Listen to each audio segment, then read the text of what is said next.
Bismillahirrahmanirrahim. Assalamualaikum warahmatullahi wabarakatuh. Salam sehat dan salam sejahtera untuk rekan-rekan sekalian. Sebelumnya perkenalkan, saya Ibnul Al-Jose Amri, SKMMM. Jadi pada kesempatan kali ini kita bertemu pada mata kuliah ruang lingkup dan urgensi K3. Adapun topik bahasan dalam pertemuan kali ini yaitu tentang identifikasi bahaya.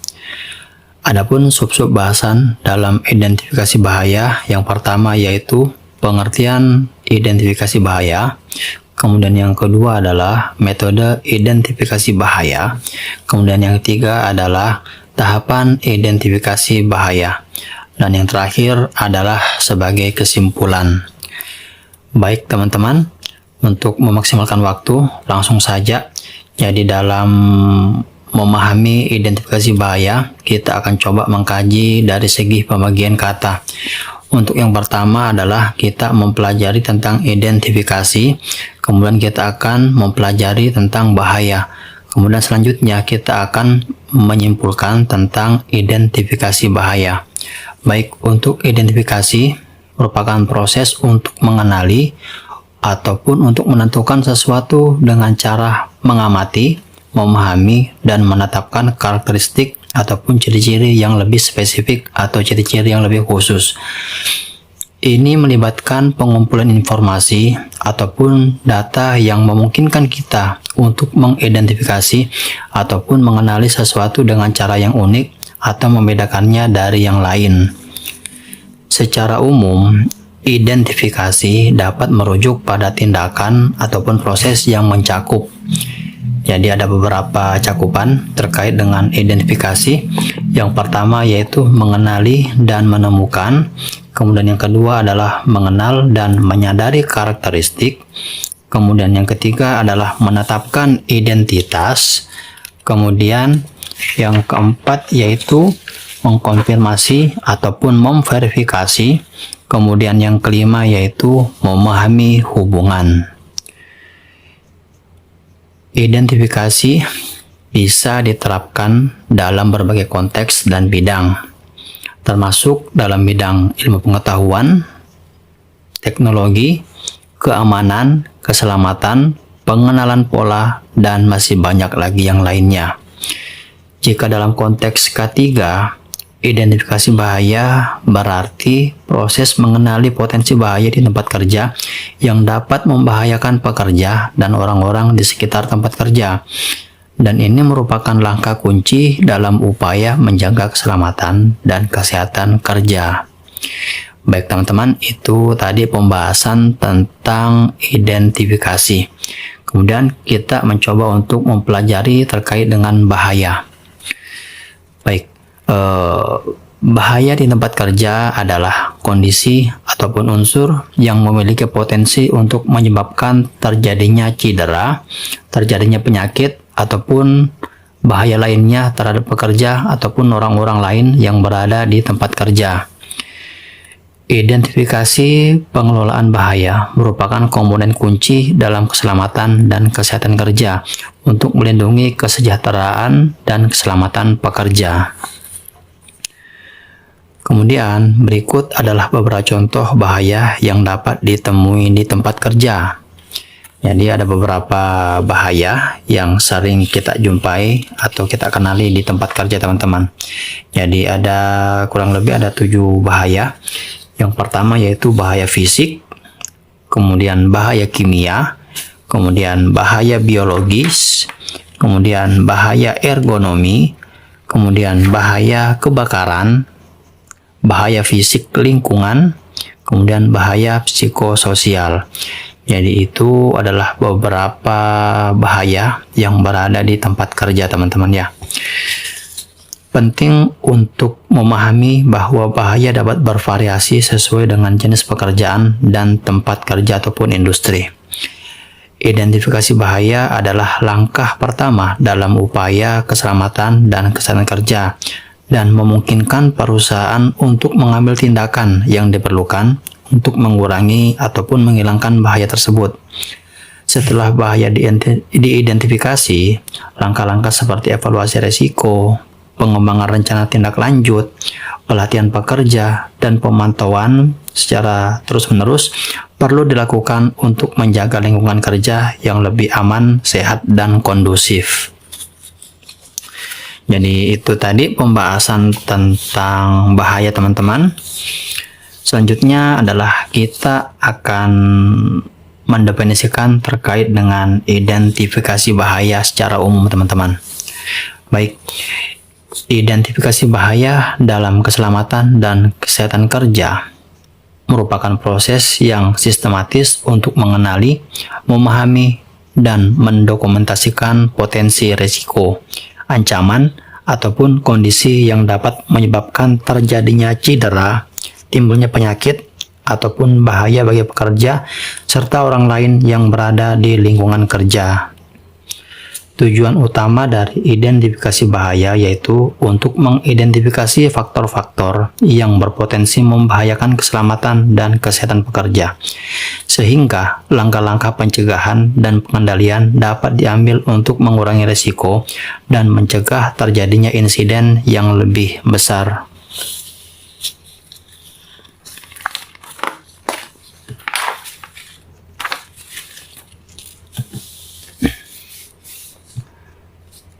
Baik teman-teman, saya lanjutkan. Jadi proses identifikasi bahaya melibatkan pengumpulan informasi tentang berbagai aspek lingkungan kerja, peralatan, prosedur kerja, serta interaksi antara pekerja dengan faktor-faktor tersebut. Langkah-langkah umum dalam mengidentifikasi bahaya dapat meliputi beberapa aspek, teman-teman. Jadi kurang lebih ada 6 aspek. Yang pertama yaitu pengamatan lapangan. Kemudian yang kedua adalah wawancara dan konsultasi. Kemudian yang ketiga adalah pemeriksaan dokumentasi. Kemudian yang keempat adalah penggunaan checklist. Kemudian yang kelima adalah analisis risiko. Kemudian yang keenam adalah konsultasi dengan ahli. Setelah bahaya berhasil diidentifikasi, langkah selanjutnya yaitu mengembangkan rencana tindakan untuk mengurangi risiko dan mengatasi bahaya tersebut. Langkah ini mencakup pemilihan dan pelaksanaan kontrol keselamatan dan kesehatan kerja, pelatihan pekerja, serta pemantauan dan penilaian berkelanjutan terhadap efektivitas tindakan pencegahan. Identifikasi bahaya adalah prasyarat penting dalam manajemen K3 yang efektif dan merupakan komponen utama dalam memastikan bahwa lingkungan kerja aman dan sehat bagi semua pekerja. Melalui identifikasi bahaya yang baik, perusahaan dapat mengurangi insiden, cedera, dan penyakit yang disebabkan oleh kondisi berbahaya di tempat kerja.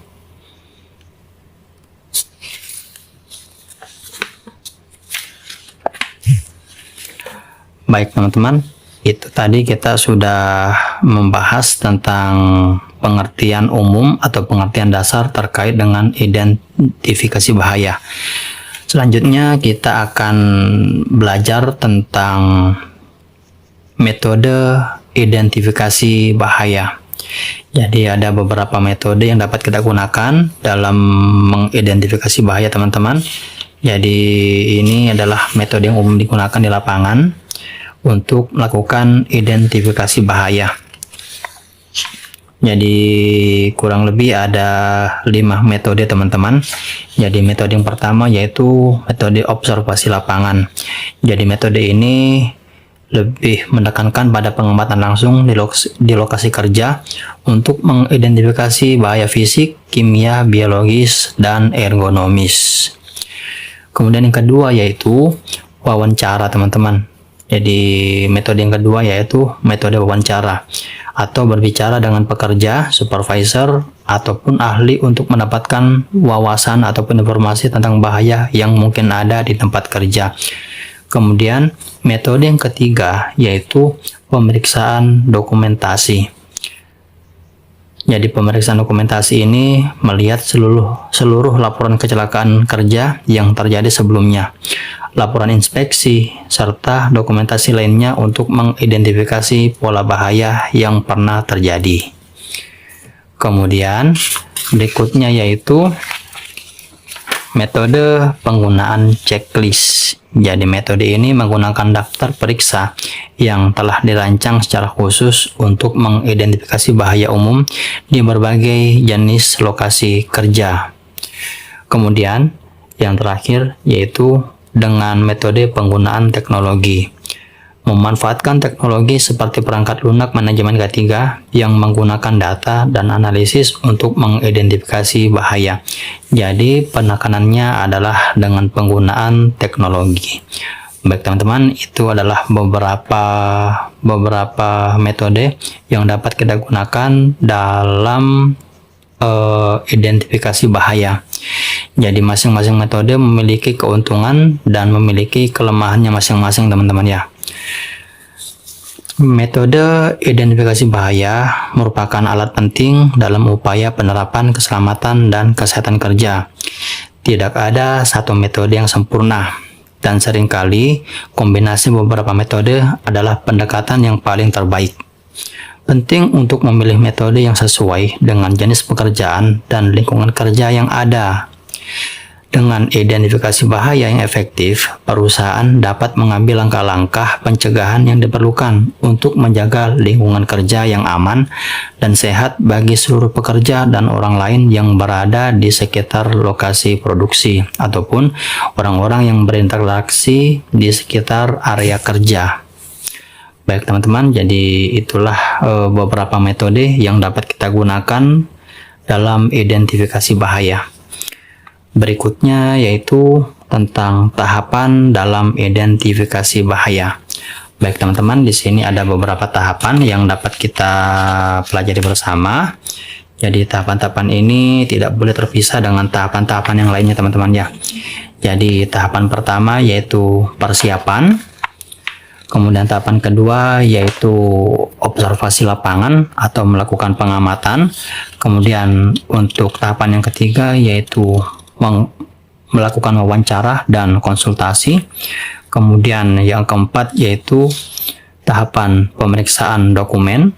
Kemudian tahapan yang kelima yaitu penggunaan checklist. Kemudian tahapan yang keenam adalah evaluasi dan prioritas bahaya.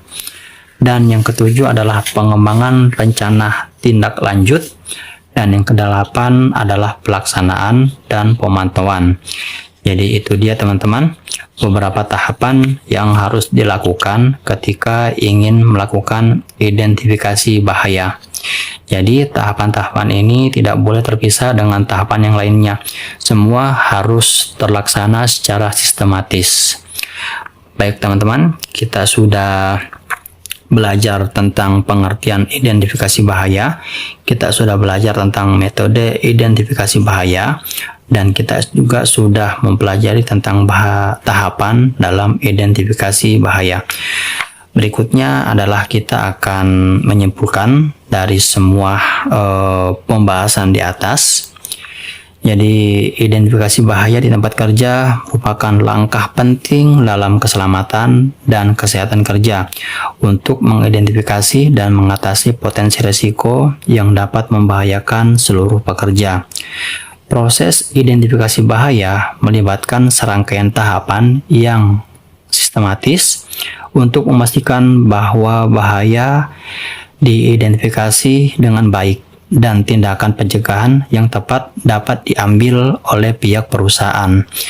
Jadi teman-teman, sekali lagi identifikasi bahaya tempat kerja merupakan langkah penting teman-teman ya. Jadi hal ini tidak bisa diabaikan karena dengan melakukan identifikasi kita bisa mengetahui potensi bahaya yang ada di tempat kerja. Dan tentu itu akan menghadirkan dampak yang positif karena kita sudah mengetahui apa saja bahaya yang ada di tempat kerja dan kita bisa melakukan pencegahan agar tidak terjadi bahaya ataupun tidak menimbulkan kerugian bagi perusahaan. Baik teman-teman, mungkin hanya itu saja yang bisa saya sampaikan terkait dengan mata kuliah ruang lingkup dan urgensi K3. Dengan topik bahasan identifikasi bahaya teman-teman. Baik, mungkin hanya itu yang bisa saya sampaikan. pada pertemuan kali ini. Jika ada pertanyaan, silakan untuk mengirimkan pertanyaannya melalui kolom komentar ataupun melalui chat WA saya. Baik teman-teman, terima kasih atas waktu dan kesempatan.